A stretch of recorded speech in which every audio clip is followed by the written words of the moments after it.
Commander Hannah Kim stood in the dim control room of the Deep Space Monitoring Station, watching the holographic screen flicker with interference.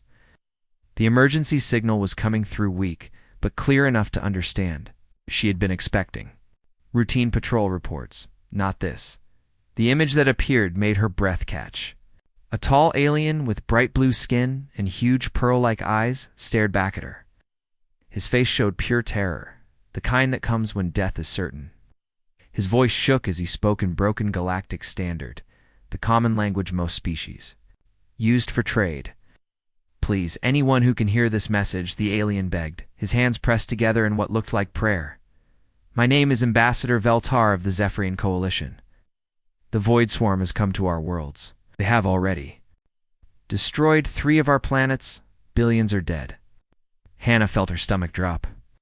Every spacer in the galaxy knew stories about the Void Swarm, though most thought they were just scary tales told in dark corners of space bars. Ancient machines that ate entire worlds, turning everything living into raw materials for their endless expansion. She had hoped they were just stories. "Our military fleets tried to stop them," Veltar continued, his voice breaking. "We had the best technology, the finest warriors from 7 different species working together. It didn't matter. The machines learned from every attack, adapted to every weapon we used. Our ships were destroyed in hours." Lieutenant Tay Park, sitting at the communications console nearby, looked up at Hannah with wide eyes. His young face had gone pale. "Ma'am, he's broadcasting this on every frequency we monitor, even the ones we use to warn ships to stay away from human territory." That detail made Hannah pause. Most civilized alien species wanted nothing to do with humans. They called Earth's people Deathworlders because humans came from a planet so dangerous that it had created a species they considered too violent, too unpredictable, too willing to fight. Polite galactic society pretended humans didn't exist most of the time. But now, facing total extinction, even they were reaching out to the scary humans. "Our allies have abandoned us," the alien ambassador went on. "Oh, the great powers of the galaxy "Have pulled their fleets back to defend their own worlds. We understand their choice, but it leaves us alone against an enemy that cannot be stopped, cannot be reasoned with, cannot be anything but destroyed completely." Hannah watched the aliens' image flicker as the signal weakened. Space was vast, and this message had traveled incredibly far to reach human monitoring stations. The fact that they were broadcasting to human space meant their situation was truly desperate. "We are the Zephyrian Coalition," Veltar said, straightening slightly as if trying to maintain some dignity in his plea. 7 peaceful species who have never known real war. Build, we explore, we create art and music. We have never learned to be destroyers. But the Void Swarm knows nothing but destruction. They turn our gardens into metal, our children into raw materials. Park's hands moved quickly over his control panel. "Ma'am, I'm picking up similar broadcasts from at least 12 different locations. They're really sending this everywhere, hoping someone will answer." The alien's next words hit Hannah like a physical blow. "We send this message to all corners of the galaxy, knowing that most who receive it will delete it unheard. We beg for aid from any species brave enough to stand against this mechanical plague.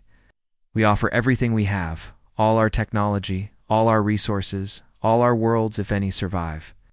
We only ask that someone, somewhere, care enough to try." "What?" Transmission began to fade, the blue alien's desperate face becoming harder to see. His final words came through clearly, though. "If no one comes, we'll make our final stand at Kepler's Gate. We will fight until the last of us falls. Perhaps our sacrifice will buy other worlds a few more days of life. May the universe remember that we tried." The screen went dark, leaving Hannah and Park sitting in silence. The weight of what they had just witnessed settled over them. An entire coalition of species was about to be wiped out, and they had turned to humanity as their last hope. Park said quietly, "Should I forward this to Fleet Command?" Hannah was already reaching for the direct communication link to Luna Command. Her fingers moved with practiced speed as she opened a priority channel to Admiral Sunchoi, the commander of all human military forces. Within moments, the Admiral's weathered face appeared on her screen. Behind him, she could see the controlled chaos of the war room at Luna Command. with officers moving between stations and tactical displays showing ship positions throughout human space. Commander Kim, Admiral Choi, said without any pleasantries. "I assume you're calling about the alien distress signal?" "Yes, sir, you've seen it. Every monitoring station in human space picked it up. They're broadcasting on frequencies that would reach every major species in the galaxy." His expression was grim. "What's your assessment?" Anna chose her words carefully. "Sir, if the Void Swarm is real, and they've already taken 3 worlds, this could spread. Eventually, they might reach human space." The Admiral nodded slowly. "My thoughts exactly." "What are your orders, sir?" Admiral Choi was quiet for a moment, and Hannah could see him thinking through the implications. Finally, he spoke with the firm voice of command that had led humanity through dozens of conflicts. "We mobilize everything. Every ship that can fly, every crew that can fight, every piece of military hardware we have. If these aliens want help against extinction, they're getting the full power of humanity." Hannah felt her heart rate spike. "They ask for aid, not necessarily military intervention. Maybe they need evacuation support or commander." The Admiral cut her off, his voice carrying the weight of hard-earned experience. "When someone is facing the complete destruction of their species, you don't send a medical ship and some blankets. You send every weapon you have and pray it's enough." The response was immediate and overwhelming. Within 30 minutes of Admiral Choi's order, every human military installation across the solar system began moving at once. Earth's massive orbital shipyards, which normally took weeks to prepare a single vessel for deployment, were now launching ships every few minutes. Captain Jin Lee watched from the bridge of his heavy cruiser, relentless as the impossible became routine. Ships that had been in maintenance suddenly appeared with fresh crews. Reserve vessels that hadn't flown in years were being pulled from storage and fitted with the most advanced weapons humanity could build. Even civilian ships were being pressed into service as support vessels. "Captain, incoming transmission from Titan Base," reported Lieutenant Sujin Park at the communications station. Her voice carried a note of disbelief. "They're launching mining ships equipped with military-grade weapons. Apparently the miners volunteered to join the fleet." Jin shook his head in amazement. "That was humanity for you. Tell them someone needed help against impossible odds, and volunteers would come. Out of nowhere." The mining crews of Titan were tough as nails, used to working in conditions that would kill most other species. Now, they wanted to take their giant industrial ships and use them as improvised warships. "Sir, His Executive Officer Commander Yuna," Song called out. "You need to see this." Jin moved to the main viewing screen and felt his breath catch. Ships were arriving at the rally point faster than the traffic control computers could process them. Sleek destroyers designed for fast strikes appeared next to massive dreadnought battleships that looked like flying fortresses. Medical ships, supply transports, even some ships Jin didn't recognize were joining the growing formation. Each ship that arrived brought the total higher. 500 vessels became 600, then 700. The space around the rally point began to look like a small city made of metal and weapons. Captain Song reported, checking her tactical display. Final count shows 812 vessels of various classes. This is the largest fleet humanity has ever assembled. Jin felt a chill run down his spine. The last time humanity had gathered this many ships in one place was during the colony wars 50 years ago, and that had been to fight other humans. Now they were taking this entire armada to help complete strangers against an enemy they barely understood. The communications board lit up with an incoming priority signal.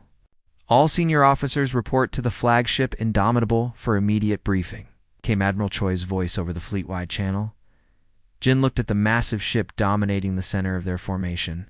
Indomitable was humanity's crown jewel, a vessel so large it had its own artificial gravity and could carry enough firepower to level a small moon. Other species had seen images of it and called it unnecessarily aggressive and a monument to human violence. Jin had always thought it was beautiful. His shuttle ride to the flagship gave him a close-up view of what humanity had accomplished. In just a few hours, ship after ship stretched out in all directions, their hulls painted in the dark grays and blacks that human military doctrine preferred. Unlike the bright, colorful vessels that other species favored, human ships looked. Like predators even when they weren't moving. The Indomitable's docking bay was chaos. Shuttles from hundreds of ships were arriving constantly, discharging senior officers who were being rushed to the main briefing room. Jin recognized faces he hadn't seen in years, captains and commanders. From every corner of human space who had dropped everything to join this mission, the briefing room itself was enormous. Designed to hold meetings with representatives from entire colonies, now it was packed wall to wall with humanity's best military minds. Jin found a seat near Captain Minho Kong, commander of the assault carrier Fury, a ship designed to launch small attack craft at enemy positions. Admiral Choi entered, and the room fell silent immediately. The man looked like he hadn't slept since receiving the alien distress call, but his eyes were sharp and focused. Behind him, a massive tactical display showed star charts of the region where the Zephyrian Coalition was making its last stand. "Ladies and gentlemen," the Admiral began, his voice carrying easily through the packed room. "What you're looking at is the operational area where 7 peaceful alien species are about to be completely wiped out by something called the Void Swarm." The display zoomed in to show the Coalition's territory.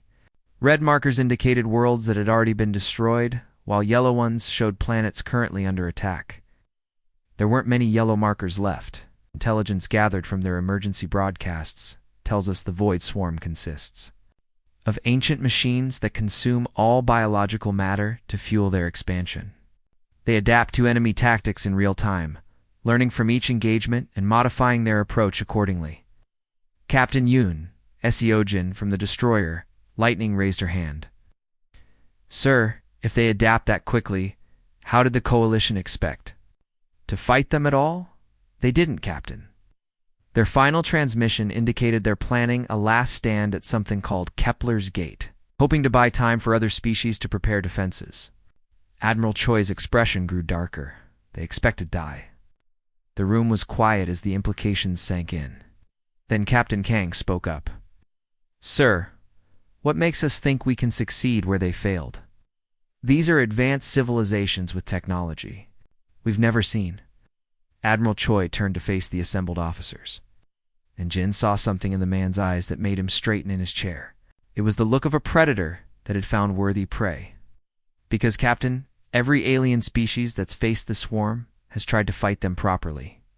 They use standard tactics, conventional weapons, civilized rules of engagement." The Admiral paused, letting his words sink in. "I'm not going to fight them properly. We're going to fight them like humans."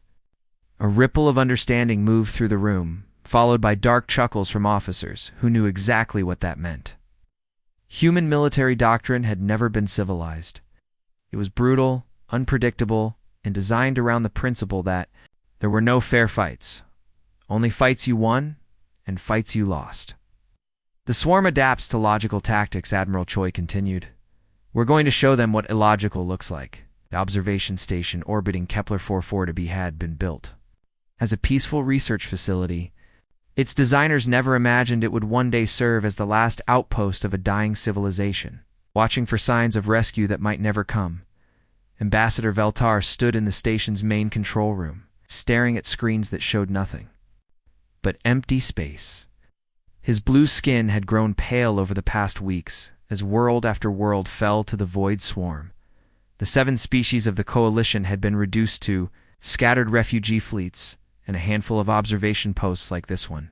Sir called his aide Clix, a small furry creature whose species specialized in mathematics and logistics. "I'm detecting hyperspace distortions. Something big is coming through." Beltar felt his heart sink. The swarm had found them. Their final sanctuary was about to become another tomb in space. He closed his large eyes and prepared himself for the end. But when the ships emerged from hyperspace, they weren't the dark angular vessels of the Void Swarm.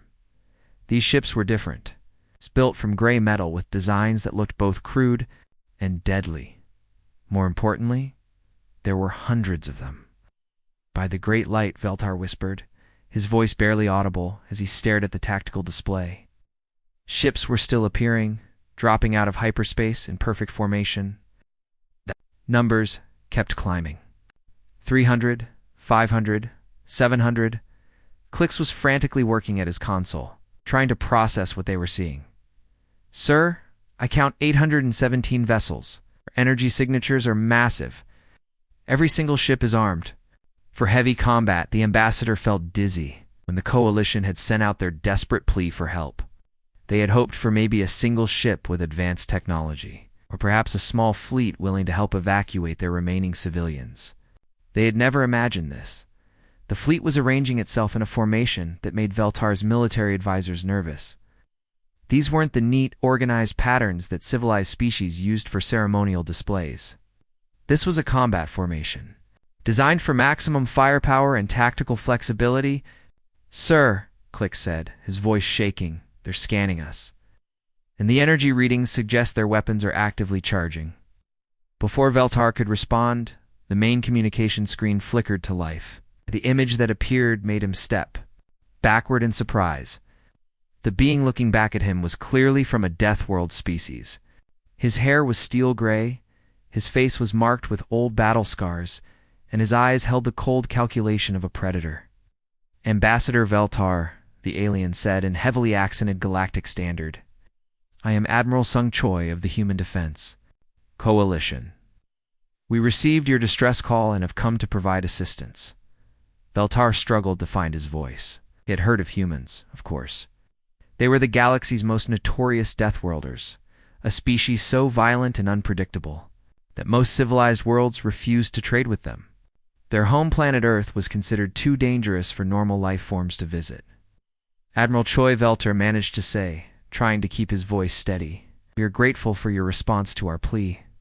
However, we were hoping for humanitarian aid, perhaps help with evacuation procedures. We did not expect." He gestured helplessly at the massive fleet visible through the station's windows.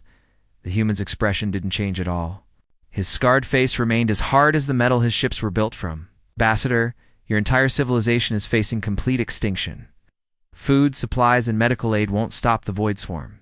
This will, as if responding to some unseen signal. The human fleet began to move. What had been a loose formation suddenly became something that took Veltar's breath away. 800 ships moved with the precision of a single organism, spreading out in attack patterns that looked both beautiful and terrifying. Each ship's weapon systems came online with flashes of energy that lit up the darkness of space. Shield generators began humming with power levels that made the observation station's sensors overload. In less than 5 minutes, the humans had transformed from a rescue fleet into the most dangerous military force Veltar had ever seen.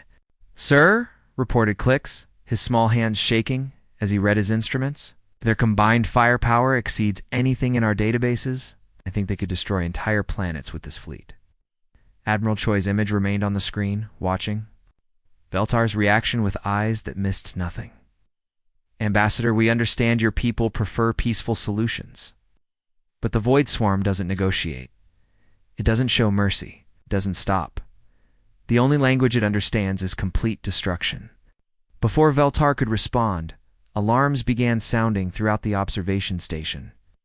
Commander Lee Nari, a human officer aboard one of the destroyer ships, appeared on a secondary screen. Admiral, she reported in crisp military tones.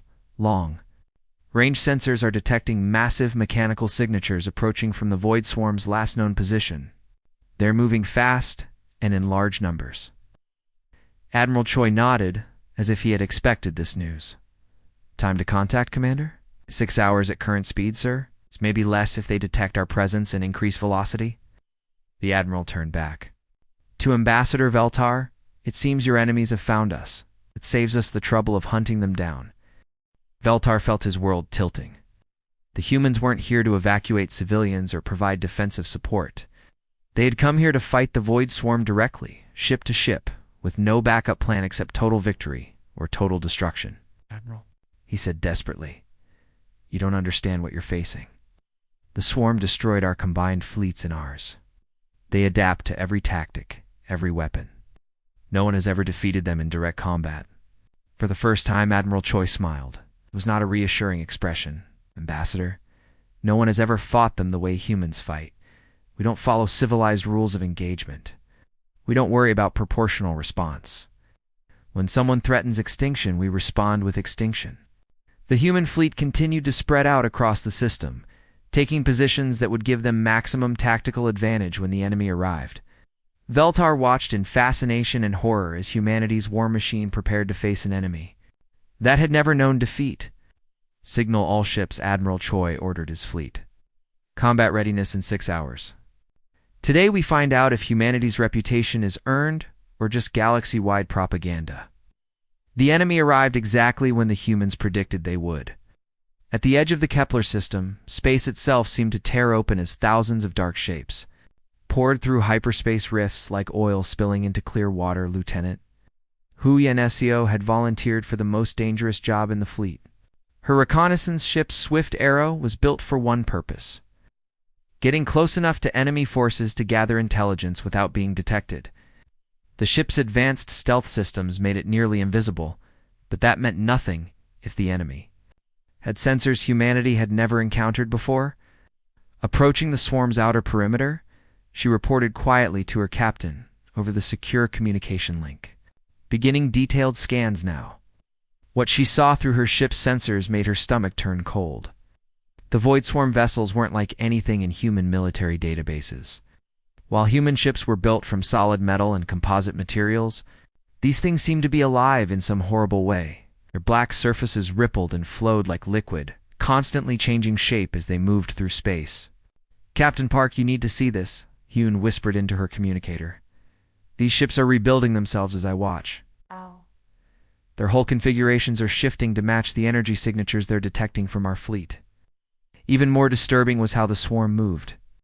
Human fleets followed tactical doctrine, maintaining formations and following orders from command ships, but the swarm operated like a single organism. Thousands of vessels moved in perfect coordination without any visible communication between them, as if they shared one mind. Captain Day Park's voice crackled back through the communication link. "Lieutenant, I need specifics. What kind of adaptations are you seeing?" Hyun adjusted her ship's sensors for a closer look and immediately wished she hadn't. "Sir, they're growing new weapon ports as they detect our ship classes. I can see armor plating thickening in specific areas that would defend against our standard weapons. It's like they're reading our tactical manuals and building countermeasures in real time." The most terrifying part was the speed of the changes. Within minutes of detecting human energy signatures, the swarm ships had reconfigured their entire external structures. Smooth holes suddenly sprouted defensive systems. Weapon ports multiplied and repositioned themselves for optimal firing angles. Shield generators appeared where none had existed before. "Captain, they're not just adapting their technology," Hyun continued, her voice barely steady. "They're adapting their entire strategic approach." Watching them reorganize their formation to counter standard human fleet tactics. Back aboard the reconnaissance ship's mother vessel, Captain Park felt a chill run down his spine. This explained everything. The Zephyrian Coalition and their allies had been following traditional military doctrine when they engaged the swarm. They had used proven tactics, reliable strategies, and conventional weapons that had worked against every previous enemy. But the Void Swarm learned from every engagement. Every successful tactic used against them became useless the moment they encountered it. Every weapon that damaged them was quickly countered by adaptive defenses. Fighting them conventionally was like trying to defeat an enemy who could read your mind and copy your abilities. "Get this data to Admiral Choi immediately," Park ordered. "Priority transmission, full tactical analysis." Aboard the flagship Indomitable, the tactical briefing room had become a hub of frantic activity. Admiral Choi stood before massive displays, showing the incoming enemy force, while his staff officers analyzed the intelligence data streaming in from reconnaissance ships. "Commander." Unisong looked up from her analysis station with grim news. "Sir, the Zephyrians have transmitted their complete combat database on the Void Swarm. 17 major engagements over the past 3 months. Every single battle followed the same pattern. The tactical display showed battle after battle, each one ending in complete defeat for the Coalition forces. The pattern was depressingly consistent. Alien fleets would engage at maximum range using energy weapons, hoping to destroy the swarm before it could reach their positions. The machines would adapt their shielding and defenses, then close the distance for devastating close-range attacks. "Sir," reported Intelligence Officer Kim Minho, Every species that faced the swarm used what we would call civilized warfare. Long-range energy weapons, defensive formations, minimal risk to their own forces. They tried to fight efficiently and minimize casualties. Admiral Choi studied the data with the cold focus that had made him humanity's most successful military commander. After 20 minutes of silence, he looked up with an expression that made his staff officers straighten. In their chairs, they fought like gentlemen, he said quietly. Clean tactics, proper formations, textbook strategies. They followed every rule of civilized warfare. Sir Song asked, not sure where the Admiral was going with this observation. Choi turned to face his assembled staff, and there was something predatory in his smile. Commander, send a message to every ship in the fleet. Disregard all standard engagement protocols. Cancel conventional attack patterns. Ignore the rules of civilized warfare. The room fell silent as the implications sank in. Human military doctrine had never been civilized by galactic standards. Humans fought with a brutality and unpredictability that made other species uncomfortable. They used weapons that civilized worlds had banned, employed tactics that were considered war crimes, and showed a willingness to sacrifice their own forces that other species found incomprehensible. Sir Song said carefully, "Are you ordering us to use unrestricted warfare against the swarm?" Admiral Choi's smile grew wider. Commander, the Void Swarm has spent eons learning to counter every civilized military in the galaxy. But they've never faced an uncivilized one.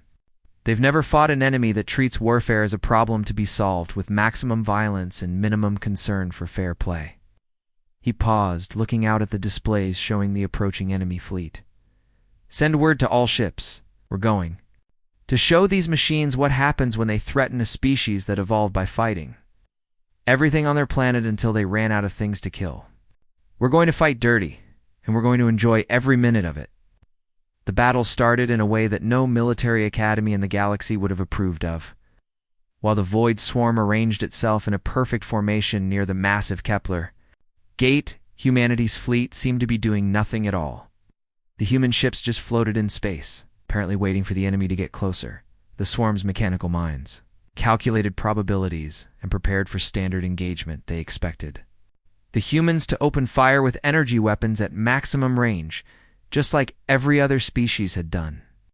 Their adaptive hulls began shifting, preparing defenses against laser batteries and plasma cannons.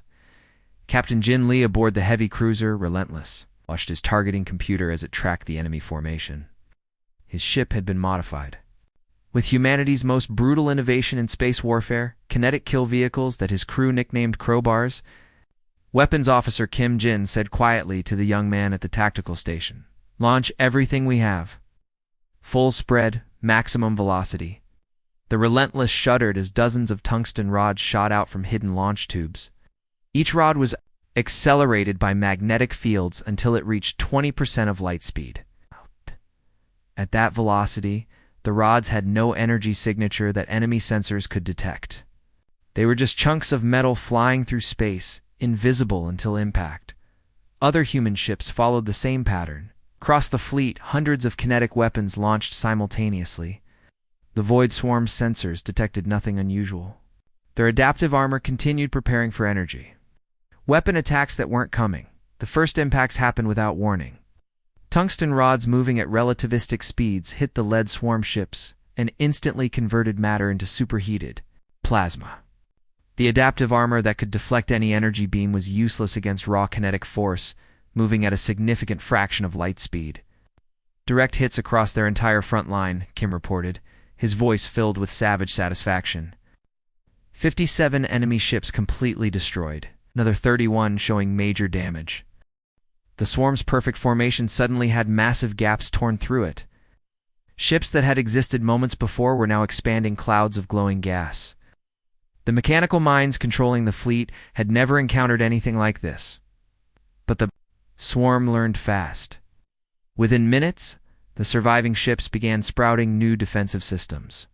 Point defense weapons emerged from their holes like angry spines, tracking and destroying the slower kinetic projectiles that human ships continued to fire. "They're adapting to our kinetics," Kim reported. Success rate dropping to 60%. 40%, 20%. Captain Jin smiled grimly. He had expected this. Signal Admiral Choi. Phase 1 complete. Ready for Phase 2. The Admiral's response came immediately over the fleet-wide communication channel. All ships, execute. Chaos Pattern 7. Weapons free. Show them what human unpredictability looks like. What happened next would have made any civilized military commander resign in horror. The neat human formation exploded outward as every ship began moving independently. There was no coordination, no unified strategy, no logical pattern to their movements. Ships dove, rolled, and twisted through space in maneuvers that seemed completely random. The Void Swarm's tactical computers had been designed to counter-organize military formations. They could adapt to any strategy, counter any coordinated attack, predict any logical series of moves. But the humans weren't being logical, they were being chaotic. Destroyer Taekwondo under Captain Suman. Han suddenly accelerated straight toward the enemy formation at maximum speed. Her ship's engines screamed as she pushed them beyond safe limits, diving directly into the middle of the swarm fleet. "Captain, this is suicide!" Her executive officer shouted over the noise of weapons fire hitting their hull. "We can't survive." "In there. We're not supposed to survive," Suman replied, her hands steady on the controls. "We're supposed to cause damage." Her ship plunged into the heart of the enemy formation, with all weapons firing. Plasma cannons carved through swarm, hulls at point-blank range, while torpedo launchers emptied their entire magazine in seconds. The Taekwondo's shields failed almost immediately, but Suman had already crippled 3 enemy vessels before spinning away into a nearby asteroid field. Forward shields down, hull breaches on multiple decks, port engine offline, her damage control officer reported. "Can we still fight?" Suman asked. "Yes, ma'am, but barely." "Then we keep fighting." This scene repeated across the battlefield as human ships made individual attacks that defied all military logic.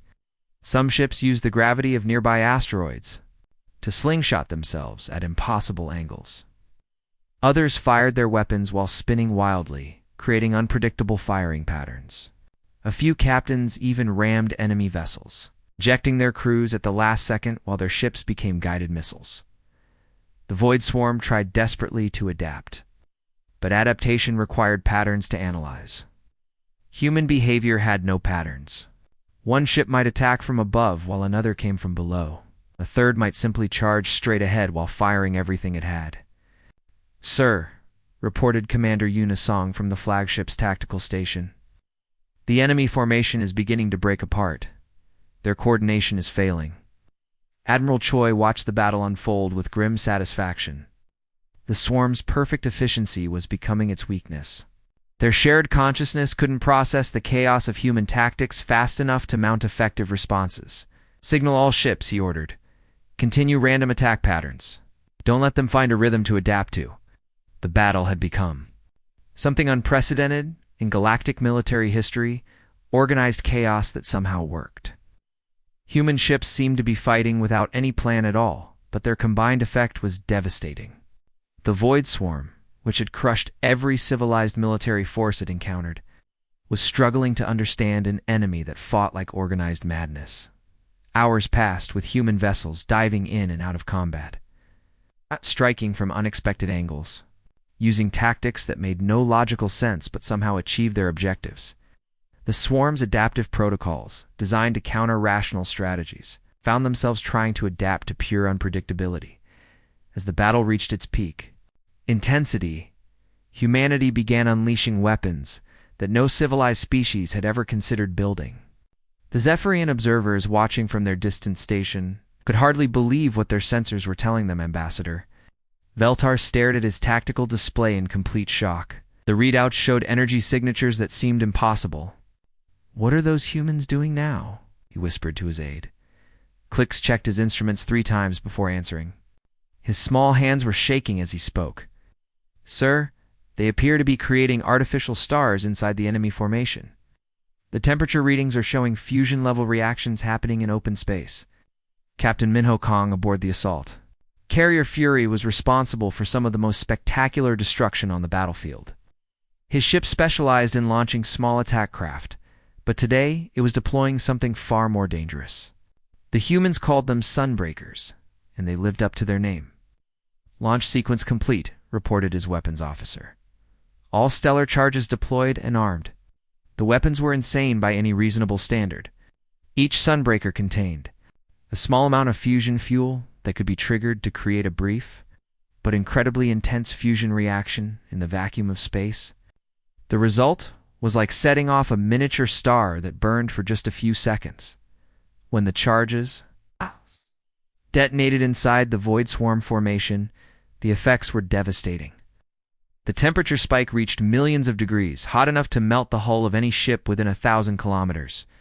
But even more importantly, the massive electromagnetic pulse from the fusion reactions completely scrambled the swarm's adaptive systems. Swarm ships that had been smoothly reconfiguring their defenses suddenly found their electronic systems burning out. Their perfect coordination broke down as communication networks failed. Ships that had been sharing information and adapting as one organism were suddenly isolated and confused, but humanity was just getting started. Commander Ruhana commanded a stealth frigate called Shadow. It specialized in weapons so horrifying that most species had banned them from warfare entirely. Today, she was deploying humanity's most feared creation, self-replicating weapons that could destroy enemy equipment at the molecular level. "Admiral," she reported over the secure communication channel, "biological weapon deployment successful. The nanoplague is spreading through enemy hull materials." What she had launched wasn't truly biological, but it acted like a disease. Microscopic.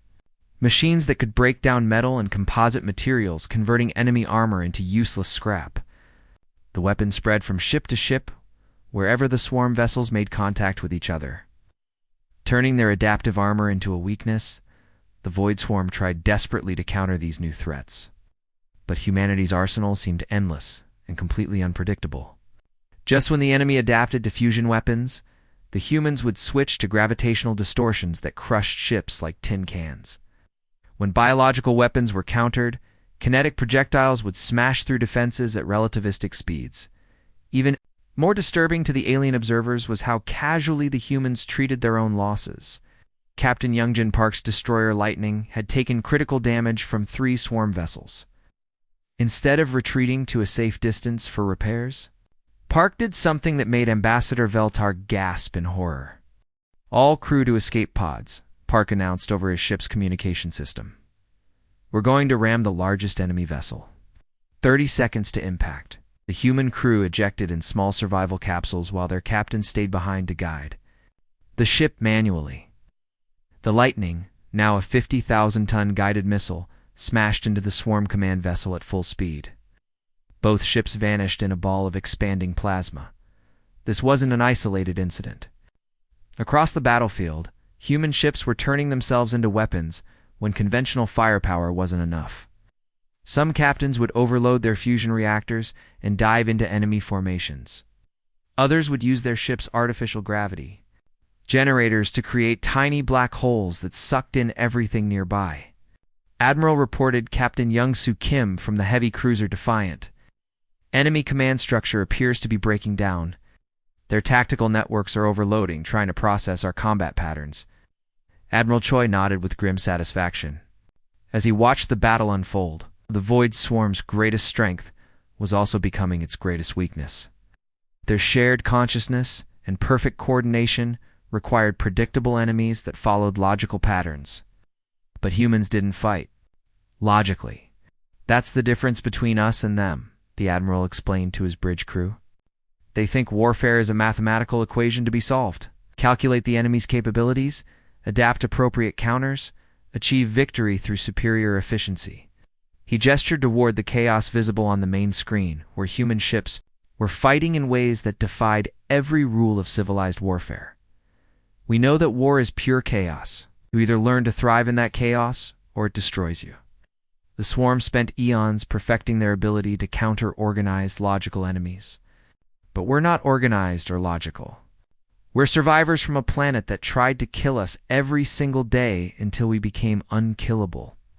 The cost of this victory was staggering. Human ships were being destroyed at a rate that would have forced any other species to retreat. But humanity had always calculated acceptable losses differently than other civilizations. For them, acceptable losses meant whatever it took to protect those they had promised to save. The tide of battle was turning in humanity's favor, but everyone understood the price they were paying for victory. Ships that had been home to thousands of crew members were now debris fields. Captains who had served with distinction for decades had sacrificed their lives in single moments of desperate courage. Yet the human fleet continued fighting with an intensity that made their alien allies both grateful and terrified. They were witnessing a species that treated warfare not as a necessary evil, but as a problem to be solved with overwhelming violence and complete disregard for their own survival. After 4 hours of brutal combat, something terrifying began to happen. The Void Swarm, which had been struggling to counter humanity's chaotic tactics, suddenly started fighting back with deadly precision. Their quantum computer minds had been analyzing every human move, every attack pattern, every seemingly random decision. Commander Unisong stared at her tactical display with growing alarm. The numbers were unmistakable, and they painted a grim picture. "Admiral," she reported, her voice tight with concern. "The enemy hit rate has jumped from 40% to 70% in the last hour. They're predicting our movements, Admiral." Choi felt a chill run down his spine as he watched the battle unfold on the main screen. Swarm ships that had been flying blind through human chaos were now intercepting attack runs before they could reach their targets. The mechanical fleet was moving with renewed confidence, their adaptive hulls shifting to counter weapons that hadn't even been fired yet. Captain Minyong Lee, from the tactical analysis vessel Minerva, had been studying the enemy's behavior patterns throughout the battle. Her findings were deeply disturbing. "Sir, they've cracked our psychological profile. They're learning that even human chaos has limits. We still think like humans, which means our unpredictability follows certain rules." The revelation hit the bridge crew like a physical blow. Humanity's greatest advantage in this fight had been their ability to act unpredictably, to do things that made no logical sense to mechanical minds. But the swarm had spent 4 hours analyzing human behavior under extreme stress, and they were beginning to understand how humans thought. The tactical display showed the horrifying results. Human ships that tried to execute surprise attacks found themselves flying into perfect ambushes. Captains who attempted desperate ramming runs discovered that the enemy had already moved to counter their approach. The Void Swarm was beginning to think like humans, which meant they could predict human actions. Captain Daypark found himself in the worst possible situation. His reconnaissance frigate Swift Arrow was trapped in the middle of 3 swarm vessels that seemed to know exactly where he would try to escape. Every evasive maneuver he attempted was countered before he could complete it. "Captain, they're matching our movements perfectly," his pilot reported with barely controlled panic. "Every time I change direction, they're already firing at where I'm going to be." Park watched his ship's shield strength drop rapidly as enemy weapons found their mark with mechanical precision. The swarm had learned to predict human desperation, and they were using that knowledge to set perfect traps. "All sections report critical damage," his engineer called out over the sound of hull breaches and failing systems. "We've lost life support. On decks 4 through 7, reactor containment is failing." Park looked around his bridge at the crew that had served with him for 3 years. Young officers who had volunteered for the most dangerous reconnaissance missions in human space. They had always known this job might kill them, but they had never expected to die in a trap set by machines that could read their minds. "All hands. Abandon ship," he ordered, but even as he said it, he knew it was pointless. His sensors showed that the swarm ships were already targeting the escape pod launch bays. They had learned that humans valued individual life, and they were using that knowledge as a weapon. That was when something truly human happened. Instead of following orders to abandon ship, Park's crew gathered on the bridge and made a decision that no computer algorithm could have predicted.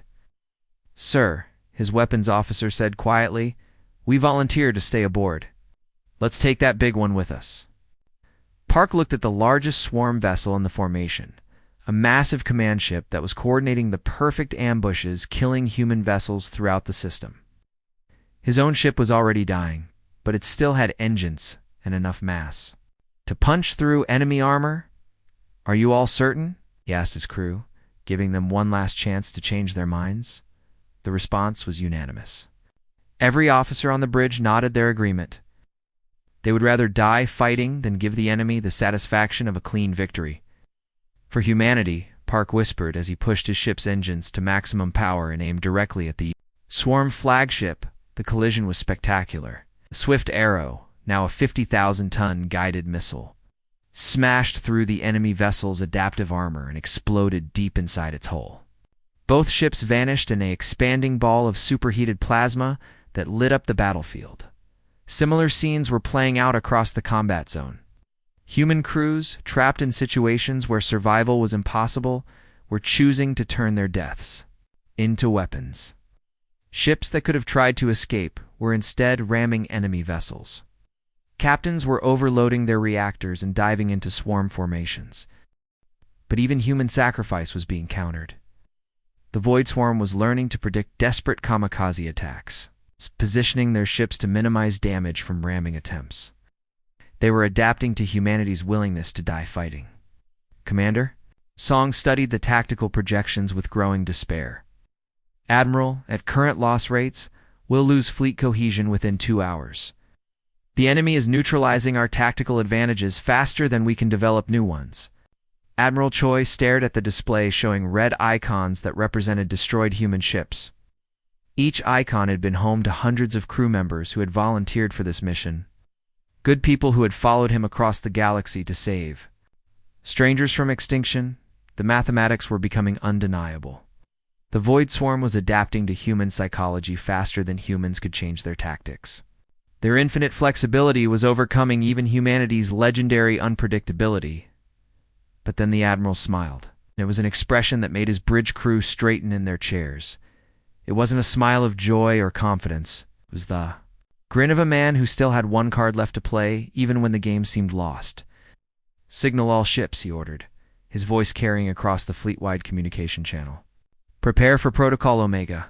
All captains acknowledge receipt and stand by for final orders. The bridge fell silent as everyone realized what the Admiral was planning. Protocol Omega was humanity's ultimate contingency plan, something so dangerous that it had never been tested in actual combat. It was the option they used when victory was impossible, but defeat was unacceptable. Protocol Omega existed only in the deepest classified files of human military command. It was a theoretical plan, created by strategists who understood that sometimes winning meant being willing to lose everything. No commander had ever authorized its use because the cost was absolute. Every ship that participated would be destroyed. Commander Unisong looked at Admiral Choi with barely concealed horror. Sir, are you absolutely certain about this? At once. We activate Protocol Omega. There's no way to stop the sequence. Every ship that begins the process will be completely destroyed. Admiral Choi stood on the bridge of the Indomitable, looking out at the tactical display that showed his fleet slowly losing the battle. Red icons marking destroyed human vessels outnumbered the green ones, representing active ships. In another hour, there might not be a human fleet left to command. He turned to face his bridge crew, men and women who had served with him for years. They had followed him through dozens of battles, trusted his judgment in impossible situations, and never questioned his orders even when those orders seemed insane. The Void Swarm believes they have us figured out, he said quietly. Their quantum minds have analyzed our psychology, predicted our tactics, calculated our limits. They think they understand what humanity is capable of. Captain Juano's voice came through the communication system from her escort destroyer Courage. Admiral, what have they missed? They seem to be countering everything we throw at them. Choi's expression grew deadly serious. They've made one critical error in their calculations, Captain. They assume that survival is our primary objective. They think we fight to win and live to fight another day, but they're wrong. The bridge fell silent as his words sank in. Everyone understood what the Admiral was implying. Humanity had always been different from other species because they were willing to pay prices that others considered unacceptable. Protocol Omega assumes that victory is more important than survival, Choi continued. We're going to show the swarm what happens when an entire fleet decides that dying for a cause is preferable to living with failure. The plan was beyond insane by any civilized standard. Human ships would deliberately destabilize their fusion reactors while flying directly into enemy formations. Each vessel would become a miniature star, releasing energy equivalent to a supernova. In a concentrated area, the explosions would destroy everything within thousands of kilometers, including the ship creating them. Captain Jin Lee aboard the heavy cruiser Relentless was the first to volunteer. His ship had taken heavy damage during the earlier fighting, and his crew had been reduced to less than half strength. But his fusion reactor was still intact, and that was all Protocol Omega required. All hands, this is your captain, Lee announced. Over the ship's internal communication system, his voice was calm and steady, as if he were discussing routine maintenance instead of deliberate self-destruction. We have been selected to demonstrate to our enemies what humanity truly represents. Prepare for fusion core overload sequence. In the engine room, Chief Petty Officer Minho Choi began the most dangerous procedure in human engineering. Normally, fusion reactors were designed with dozens of safety systems to prevent exactly what he was about to do. But Protocol Omega required those systems to be deliberately bypassed. Beginning core destabilization, he reported to the bridge. All safety protocols disabled. Magnetic containment fields reducing power in sequence. Engineer Soonjin Park monitored the reactor temperature as it began climbing beyond safe parameters. The numbers on his display were turning red as the fusion reaction started to run wild. Sir, core temperature is rising exponentially. We have approximately 3 minutes before complete containment failure. Captain Lee nodded and turned his attention to navigation. The Relentless began accelerating toward the densest concentration of void swarm ships. Around him, he could see other human vessels beginning the same deadly sequence. Dozens of ships were volunteering to become weapons of mass destruction. The void swarm sensors detected the unusual energy patterns emanating from human ships and tried to calculate appropriate responses. But their algorithms had no reference for deliberate self-destruction on this scale. They began evasive maneuvers. But it was already too late. The Relentless reached the heart of the enemy formation just as her fusion core went critical. The explosion was visible from the other side of the solar system, a brief new star that outshone everything else in local space. Everything within 1,000 kilometers simply ceased to exist, vaporized instantly by temperatures that exceeded the core of a sun. But Captain Lee's sacrifice was only the beginning. Across the battlefield, human ships were making their final approach runs. The damaged destroyer Thunder followed 30 seconds later, her captain guiding the ship manually while her crew sang an old Earth song about sacrifice and honor. The cruiser Defiant was next, diving into a cluster of swarm command vessels while her fusion core built toward critical overload. Her explosion took out an entire enemy squadron and sent electromagnetic shockwaves that disabled dozens more ships, one by one. Human vessels transformed themselves into weapons that no enemy could defend against. Each explosion added to a growing crescendo of destruction that lit up the Kepler system like a string of newborn suns. The Void Swarm, which had never encountered an enemy willing to commit total suicide for tactical advantage, found their adaptive algorithms completely overwhelmed. The mechanical minds that controlled the swarm tried desperately to process what they were witnessing. This wasn't warfare as they understood it. This was an entire species choosing death over defeat, turning their own annihilation into a weapon that couldn't be countered or adapted to. No. Tactical computer in the universe had been programmed to handle an enemy that treated their own extinction as an acceptable price for victory. The Void Swarm had finally encountered something their infinite adaptability couldn't overcome, the human willingness to die rather than accept failure. The explosions continued for another 10 minutes, each one marking the end of a human ship and everyone aboard it. When the light finally faded and the radiation cleared, The void swarm's perfect formation had been replaced by expanding clouds of superheated gas and twisted metal debris. The silence after the explosions was deafening. Where moments before the space around Kepler's gate had been filled with the chaos of battle, now there was only drifting debris and the fading glow of cooling plasma. The void swarm, the ancient mechanical plague that had terrorized the galaxy for eons, was gone. Admiral Choi stood on the bridge of the Indomitable, looking out at what remained of his fleet. The massive viewing screen showed a scene of devastation that would haunt him for the rest of his life. Twisted metal fragments that had once been proud warships floated silently through space. The debris field stretched for millions of kilometers, marking the graves of over 600 human vessels and their crews. "Final casualty report," Sir Commander Unisong said quietly, her voice heavy with exhaustion and grief. "Of our original 812 ships, only 197 remain operational. Total crew losses are estimated at over 400,000 personnel. The numbers hit the bridge crew like physical blows. Almost 3/4 of humanity's greatest fleet had been destroyed in a single battle. By any conventional military calculation, this should have been considered a catastrophic defeat. The cost in lives and resources was staggering, but they had won. The Void Swarm, which had destroyed entire civilizations across multiple star systems, was nothing more than scattered atoms drifting in space. Humanity had accomplished something that no other species in galactic history had managed. They had stopped the unstoppable enemy. "Signal to all surviving ships," Admiral Choi ordered. "Begin search and rescue operations. I want every escape pod, every survival beacon, every crew member who might still be alive, found and recovered." Across the system, the remaining human vessels began the grim task of searching through the wreckage for survivors. Medical ships that had somehow escaped destruction rushed between debris fields, looking for the small emergency beacons that marked escape pods and damaged vessels. App might still contain living crew members. The communications board lit up. With an incoming transmission from the Zephyrian Observation Station, Lieutenant Hajin Moon, one of the few communications officers who had survived the battle, opened the channel with trembling hands.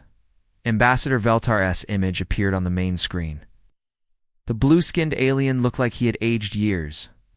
In the past few hours, his large, opalescent eyes showed a mixture of shock, grief, and something that might have been awe. "Admiral Choi," he said, his voice barely above a whisper, "we monitored the entire battle from our station. We witnessed everything your people did." He paused, struggling to find words. "I don't understand how you can consider this a victory. Your losses are beyond catastrophic. By any reasonable military standard, your fleet has been destroyed." Admiral Choi looked at the alien ambassador with tired eyes that had seen too much death in one day.